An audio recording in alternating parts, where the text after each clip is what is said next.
startup, Pak. Kami sudah cukup lama berkecimpung di dunia ini. Kami punya kompetensi untuk mendukung untuk urusan infrastruktur.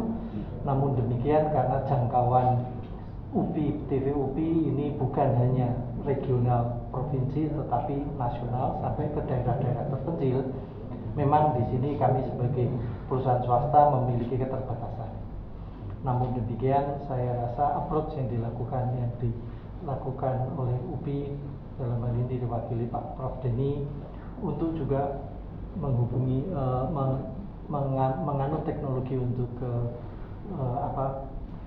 satelit broadcasting, menurut saya sudah langkah yang tepat. Memang satelit itu punya beberapa keunggulan, terutama dari segi waktu, biaya, dan pencapaian. Namun demikian masih ada kekurangan kalau kita harus bicara interaktif. Untuk interaktif kemungkinan bisa dipenuhi lewat jalur internet yang saat ini kendala utamanya adalah masalah kuota. Sepengetahuan saya, pemerintah lewat Dikbud maupun Kominfo sudah menganggarkan jumlah-jumlah tertentu yang juga didistribusikan lewat operator-operator. Paralel, sepengetahuan saya juga, dalam 3 tahun terakhir Kominfo melalui dana USO sudah melakukan pembangunan untuk daerah terpencil. Realisasinya mungkin masih beberapa waktu lagi, tapi menurut pendapat saya ini tinggal masalah waktu saja. Kolaborasi dari Kemendikbud dengan Kominfo mungkin akan lebih baik kalau TVUPI atau institusi kita bisa menjadi motor untuk mempercepat implementasi tersebut, karena infrastrukturnya sepengetahuan saya sudah mulai dilaksanakan oleh Kominfo melalui funding dari dana USO tersebut, sudah berjalan 3 tahun setahu saya. Memang belum mencakup seluruh Republik Indonesia, tapi paling tidak kita sudah bisa mulai memfokus ke daerah-daerah di mana memang infrastruktur tersebut sudah hadir. Itu sehingga implementasi PJJ yang diimpikan oleh UPI maupun implementasi dari PJDLN itu sudah bisa berjalan bertahap. Kami komit untuk membantu semaksimal yang kami kuasai dan kami miliki untuk implementasi VJDLN itu. Memang perlu juga ada beberapa pertimbangan hal lain yang kemungkinan mungkin teman-teman dari LNI bisa banyak membantu, adalah memasarkan, menjual, mendapat revenue dari pemanfaatan PJJ tersebut, di mana kembali ke zaman 10-15 tahun yang lalu, IKIP sebagai awal dari PT UPI adalah quote-unquote adalah induk dari pendidikan Republik ini. Zaman berubah, teknologi berubah. Saya rasa dengan quote TVUPI Reborn atau UPI Reborn, kemungkinan besar reputasi dan jejak yang sudah dimiliki IKIP 15-20 tahun yang lalu bisa diimplementasikan lebih lanjut. Dan kami dengan senang hati sedaya kami ingin ikut serta untuk implementasi hal tersebut. Banyak hal teknis dan komersial yang perlu dibahas lebih lanjut. Mungkin saya butuh arahan apakah bicara dengan PT Indonesia atau mana, tapi banyak hal teknis maupun komersial yang masih harus dibahas. Namun dasar-dasarnya saya rasa sudah tersedia. Dari saya sementara ini cukup segitu, Pak. Kami masih sebetulnya sedang mengembangkan beberapa startup lain yang kemungkinan besar akan bisa berkolaborasi, tapi saat ini mungkin belum waktunya untuk kami bicarakan karena produknya juga belum masuk ke masyarakat. Terima kasih atas kesempatannya. Selamat siang. Terima kasih banyak. Terima kasih, Pak. Selanjutnya kami persilakan. Bismillahirrahmanirrahim. Assalamualaikum warahmatullahi wabarakatuh. Waalaikumsalam. Yang terhormat Bapak-bapak dan Ibu-ibu yang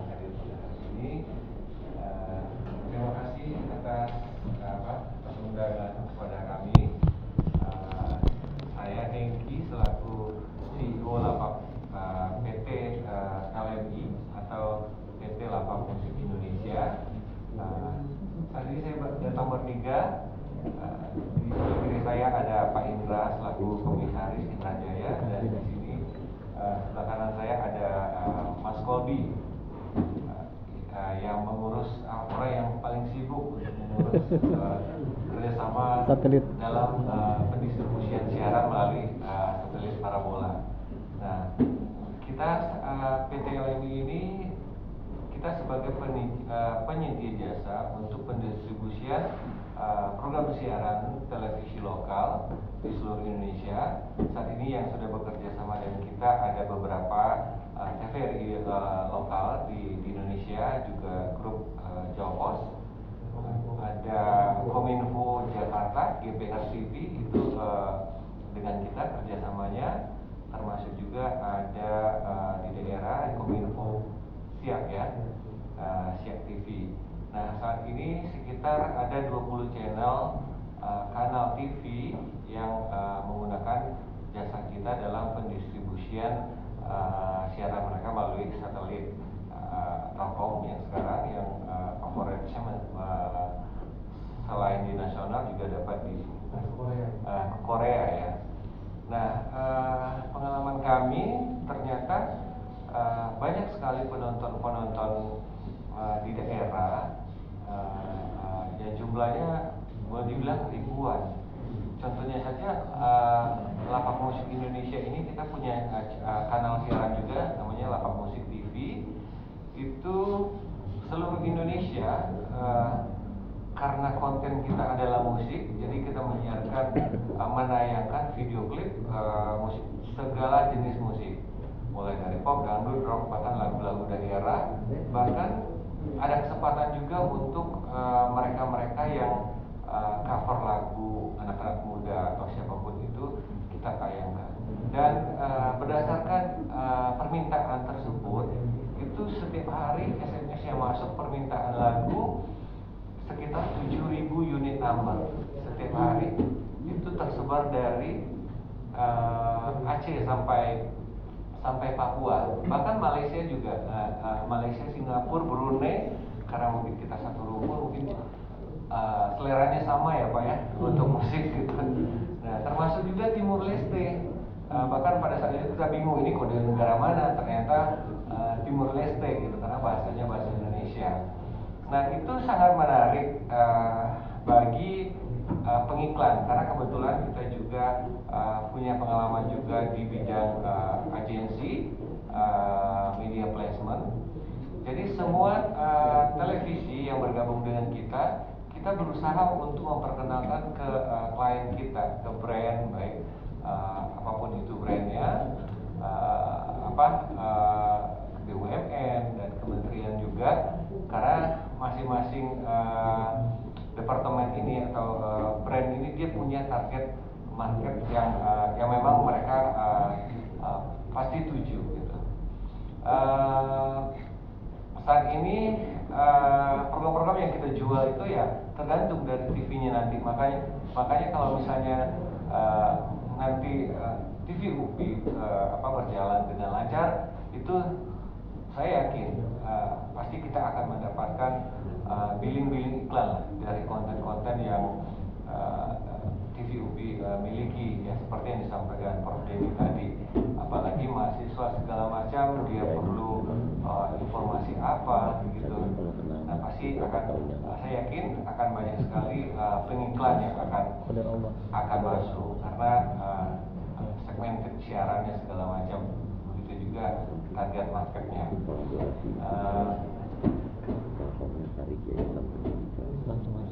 Paling itu saja dari saya, dari Lapak Musik Indonesia. Yang pasti kita siap untuk mensupport apa yang dicita-citakan Prof. Denny. Mudah-mudahan kita maju bersama dan tercapai tentunya. Terima kasih. Assalamualaikum warahmatullahi wabarakatuh. Ya, terima kasih Bapak-bapak sekalian. Selanjutnya kami persilakan kepada Pak Wakil Rektor.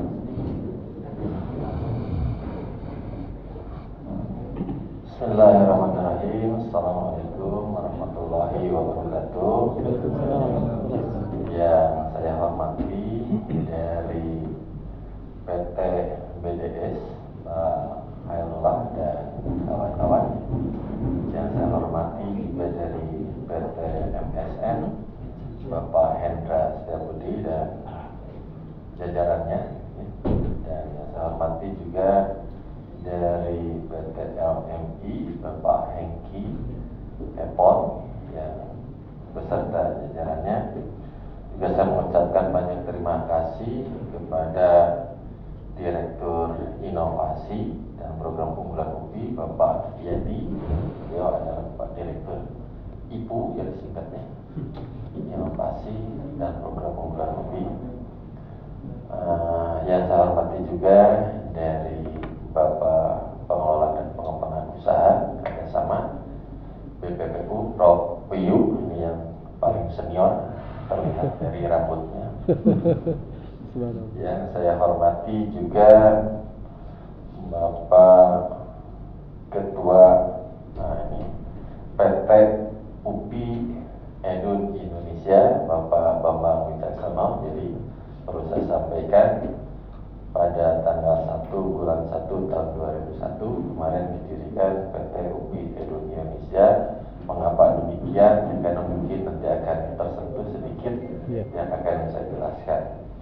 Jadi perlu mungkin saya sampaikan ke Bapak semua bahwa WR4 itu membawahi 4 unit gitu ya. Yang pertama LPPM, Lembaga Penelitian dan Pengabdian Masyarakat. Yang kedua IPU, Inovasi dan Program Unggulan UPI. Ini baru pada tahun sekarang didirikannya, sebelumnya nggak ada. Yang ketiga adalah Direktorat International Affairs, dia itu urusan internasional, itu juga baru. Dan satu lagi BPPU, nah itu sejak lama gitu ya. Nah sedangkan yang lainnya adalah UPT. Nah mengapa ini dibuat? Yang pertama dia Direktorat International Affairs, karena kita banyak melakukan kerjasama dengan luar negeri tapi tidak terinventarisir, tidak dokumentasikan dengan baik, sehingga ketika ada pemeringkatan susah. Padahal item-item yang di bawah dia itu sangat mempengaruhi pemeringkatan universitas. Baik itu dari sisi publikasi, jurnal, kerjasama dengan luar negeri, termasuk ketika ada produk-produk yang berujung kepada inovasi dengan luar negeri. Nah itu di bawah dia. Dan yang kedua, yang baru juga adalah IPU yang dikomandani oleh Bapak Dr. Yadi Ruyadi, Inovasi dan Program Unggulan UPI. Kenapa itu dibuat? Kenapa dibentuk? Karena dulu banyak produk-produk hasil penelitian para dosen, termasuk dengan para mahasiswa, yang terhenti sampai dapat penghargaan, terhenti sampai dapat sertifikat, terhenti sampai dapat imbalan dari universitas. Sekarang contoh misalnya, UPI kan juara internasional kendaraan hemat energi yang di London itu ya. Nah, itu kan terhenti sampai di situ. Dulu juga energinya terhenti sampai di situ. Jika ini Pak Dr. Yadi ini, tantangannya tinggi. Kita produk inovasi yang diklaim itu adalah produk inovasi UPI di atas 100. Tapi pertanyaannya berapa yang sampai ke IDUKA, industri, dunia usaha dan dunia kerja. Artinya kan bisa jadi kita memproduksi berbagai pakaian banyak tapi nggak ada yang pakai pakaian itu, kan sia-sia, sayang banget gitu. Hanya sampai HKI stop. Nah ini mungkin tantangan bagi Pak Yadi berikutnya, apa yang dikatakan produk kita nggak usah dikatakan bagus, karena bagus tidaknya itu akan dinilai oleh IDUKA tadi, dibutuhkan enggak gitu. Nah salah satunya dari Bapak Profesor Dr. Deni Darmawan ini ya, harapannya ini kan diperlukan, karena memang mungkin kita jangan sampai nanti mengklaim menurut kita bagus, IDUKA tidak memerlukan. Tapi kan sekarang justru tantangan bagi dunia perguruan tinggi adalah bagaimana mencetak para mahasiswa yang diserap oleh IDUKA. Sehingga Pak Nadiem itu kan sekarang akan meneruskan program studi apabila 80% lulusannya terserap. Jadi kalau tidak susah. Nah itu yang di bawah inovasi, ya Pak Yadi, ini tantangannya besar gitu ya, walaupun yang menawarkan kepada para PT itu sebetulnya para dosen, tapi di bawah komandan beliau gitu ya semuanya. Jadi harus ada di bawah inovasi tadi yang sebetulnya melanjutkan dari program riset LPPM atau penelitian. Nah, setelah produk itu ada cukup diterima oleh IDUKA tadi, nah maka ada juga di kita badan yang namanya BPPU. BPPU ini memang sengaja dibuat untuk mendokumentasi, menginventarisir, memfasilitasi berbagai kerjasama. Karena kan tidak serta-merta produk inovasi itu diproduksi lalu dijual atas nama UPI, nggak bisa kan? Nah itu kan biasanya kerjasama. Nah ternyata dengan BPPU saja tidak cukup kerjasama itu, karena seringkali berbagai produk itu berhubungan dengan swasta, yang seringkali dalam beberapa kasus beberapa hal tidak bisa dilakukan oleh perguruan tinggi negeri. Nah oleh karena itu UPI di bawah BPPU membentuk PT namanya PT UPI Edun untuk memfasilitasi nanti beberapa hal penting yang tidak bisa dilakukan oleh UPI secara langsung. PT UPI Edun inilah yang selanjutnya akan bekerja. Nah itu bukan hanya antar PT di luar dengan PT UPI, itu juga PT UPI Edun juga dengan UPI-nya juga. Tentu saja harus ada aturan-aturan yang disetujui, karena memang tidak seluruh aturan negeri dan swasta akan sama. Dan memang ujung-ujungnya adalah pemeringkatan. Nah, Gede Reka inilah yang selanjutnya diharapkan bisa menjembatani antara produk-produk inovasi yang dilakukan oleh para dosen dengan dunia industri, dunia kerja, dan dunia usaha. Gede Reka ini. Jadi harapan saya mudah-mudahan produk-produk dari UI itu makin lama tuh reflektif kita dosen-dosen mahasiswa itu. Bagaimana kita menciptakan sebuah produk yang diperlukan butuhkan oleh IDUKA tadi. Nah, oleh karena itu saya sangat menyambut gembira kehadiran perwakilan dari PT BJS, MSN, dan LMI untuk sharing kiranya bagaimana apa yang harus kita matchingkan, karena ini matching fund kan, matchingkan agar UPI tetap maju gitu. Kalau memang ada kekurangannya tinggal beritahu gitu, apa kekurangannya, apa yang harus dikerjakan, dan bagaimana selanjutnya agar ini tetap maju. Dunia IDUKA juga tetap maju, UPI juga sebagai berkumpulnya para inovator juga tetap berpikir reflektif apa yang harus dikerjakan, apa yang dikembangkan. Dan saking pemerintah merasakan bahwa ini penting, ada sebuah koneksitas antara IDUKA dengan perguruan tinggi, mereka menawarkan yang namanya matching fund. Jadi saking saya kira, jadi kita tidak ada alasan lagi nggak punya uang gitu, nggak alasan lagi. Nah di situ barangkali betapa pemerintah memperhatikan bangsa ini dengan memberikan berbagai fasilitas program hibah agar kehadiran perguruan tinggi itu tidak menara gading gitu, selalu bersatu dengan tuntutan kebutuhan kehidupan masyarakat yang tentu saja kontekstual, tentu saja selalu berkembang sesuai dengan tuntutan zaman. Nah ini sesuatu yang sangat saya sangat saya harapkan dan saya sangat menyambut gembira. Dan mungkin ujung-ujung dari semua itu adalah tadi nanjernya perguruan tinggi gitu ya. Dan di situ akan kelihatan saya kemarin memperhatikan penjelasan dari Gede Reka di yang disampaikan oleh Kemendikbud Dikti. Ada beberapa kriteria penilaian proposal. Yang pertama, dampak kepada transformasi perguruan tinggi. Jadi artinya harus berpikir perguruan tinggi itu tidak monoton dari dulu nggak berubah-ubah gitu. Bahwa IDUKA itu salah satu sasaran. Jadi tidak perlu perguruan tinggi itu mengatakan bagus dan jelek. Kenapa? Karena akan ketahuan apakah diperlukan oleh IDUKA atau tidak. Nah itulah salah satu yang mencirikan bahwa perguruan tinggi itu adalah hebat. Yang kedua, tingkat partisipasi mahasiswa, tentu saja dalam mencetak berbagai produk, memasarkan berbagai produk, itu akan melibatkan mahasiswa, karena mahasiswa adalah generasi penerus untuk kehidupan, dan tentu saja mereka harus connect dengan konteks berbagai teknologi, berbagai tuntutan kehidupan. Jadi makin tinggi partisipasi, makin bagus. Sehingga di dalam program IKU program dari Kemendikbud itu antara lain adalah adanya dalam MBKM itu 3 semester mahasiswa mendapatkan pengalaman belajar di luar, dan salah satunya adalah boleh di PT gitu ya, di perusahaan.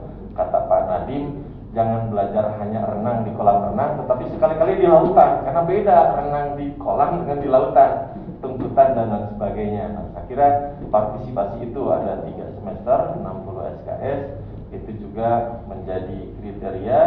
Lalu berikutnya adalah dampak kepada penyelesaian permasalahan studi atau masyarakat.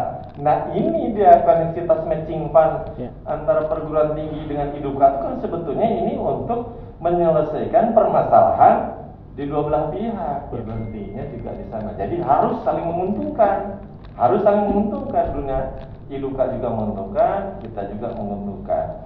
Termasuk berikutnya kelayakan program. Jangan-jangan program studi yang ditawarkan di kita itu perlu reflektif gitu ya terhadap berbagai tuntutan kebutuhan. Nah, jadi sekali lagi saya menyambut gembira dan mudah-mudahan kita akan bersinergi lah, saling mengisi kekurangan, kekosongan hingga kita tetap melakukan kerjasama. Saya kira itu dari saya, dan saya mohon juga nanti dari PT UPI Edun memberikan penjelasan, dari BPPU juga memberikan penjelasan terkait dengan apa yang dilakukan ini. Nah, kalau nanti udah misalnya ada ingin kerjasama, langsung saja kita rumuskan bagaimana bentuknya hingga menyepakati kedua belah pihak itu menyepakati gitu terhadap apa yang kita kerjakan, MOU-nya maupun SKK. Nah, itu sekali lagi saya ucapkan terima kasih. Assalamualaikum warahmatullahi wabarakatuh. Waalaikumsalam warahmatullahi wabarakatuh. Terima kasih Pak Wakil Rektor, Prof. Adang, Ibu Bapak sekalian. Tadi kita sudah mendengar dari 3 perusahaan ya, dari BDS, dari MSN, dari LMI. Saya coba supaya hafal, supaya familiar gitu ya. Siap, Pak. Sekarang sudah ketemu tatap muka, dan insya Allah kita sudah saling mengenal, Pak. Ya. Dan kita akan terus lakukan komunikasi, koordinasi. Tadi sudah mendengar 3 komitmen dari bapak-bapak yang mewakili 3 perusahaan untuk akan bekerja sama dengan produk inovasinya Prof. Denny. Nah, Bapak sekalian, sebenarnya kemitraan ini bisa saja memang saling membutuhkan antara UPI dengan bapak-bapak perusahaan ya, langsung tatap muka kedua pihak ya. Nah, sekarang itu ada peluang gitu bapak sekalian, peluang program tadi oleh Pak Wakil Rektor disusulkan namanya program matching fund. Nah, program matching fund itu diluncurkan oleh Kemendikbud, Kementerian Pendidikan dan Kebudayaan. Nah, setelah kita pelajari panduannya, itu ternyata itu bisa dijadikan salah satu kegiatan kemitraan kita. Bisa dijadikan salah satu kegiatan kemitraan kita untuk menjalankan inovasinya Prof. Denny. Setelah saya pelajari, ternyata keuntungannya banyak, Pak. Ketimbang kita hanya berdua saja, gitu ya. Dibandingkan kita dengan ikut ke program matching fund. Jadi ketika kita ikut kepada program matching fund, maka sebenarnya seluruh pendanaan dari kegiatan kita sebenarnya gitu ya, itu pendanaannya bisa dijamin oleh matching fund. Jadi sampai batas Pak Denny itu bisa mengusulkan sampai 5 miliar. Tadi kan Prof Denny mengusulkan hanya 2,27 miliar, jadi baru setengahnya. Nah, oleh karena itu, ini kesempatan kami sebenarnya mengajak ini kepada Bapak-Bapak sekalian untuk memanfaatkan program matching fund ini. Tetapi karena ini dananya dari Kemendikbud, jadi Kemendikbud membuat aturan tersendiri. Yang mau tidak mau harus kita penuhi aturan itu.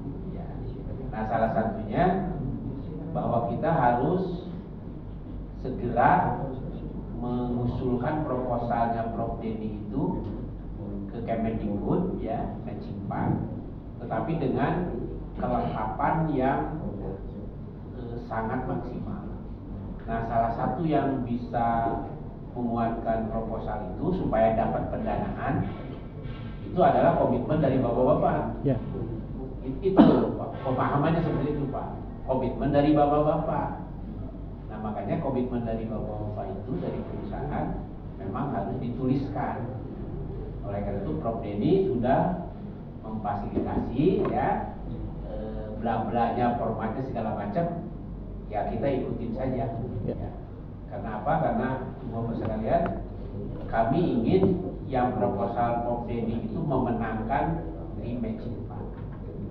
Nah, kenapa memenangkan? Karena kita harus bersaing ini ceritanya dengan seluruh perguruan tinggi di Indonesia. Jadi kalau ada saja persyaratan yang tidak lengkap, wah itu akan menjadi min untuk skor penilaiannya. Jadi kami senang tadi ada pernyataan dari Bapak sekalian berkomitmen ya untuk bersama-sama menjalankan programnya, inovasinya Prof Denny ya. Makanya nanti hal-hal administratif yang kalau masih ada yang kurang yang kami mintakan kepada Bapak-bapak sekalian, itu mungkin mohon untuk dilengkapi begitu ya. Nah, ini kan ada 3 ya mitra itu. Memang idealnya Ibu sekalian untuk memenangkan matching fund itu mitra itu pertama ada mitra yang bersama-sama mengembangkan begitu ya. Seperti ini inovasinya Prof Denny itu, ini kira-kira dengan perusahaan mana yang kompeten, yang punya kompetensi di bidang itu. Nah, itu kemudian itu dikembangkan bersama. Ketika mengembangkan bersama itu, nah perusahaan itu mendapat plus. Mudah-mudahan dengan inovasinya Prof Denny itu, beberapa kendala yang selama ini jadi masalah di perusahaan itu bisa teratasi, gitu. Jadi ada manfaatnya bagi perusahaan, ada manfaatnya. Ya. Yang kedua, idealnya memang nanti ada perusahaan yang bisa menggunakan, perusahaan yang siap memanfaatkan, atau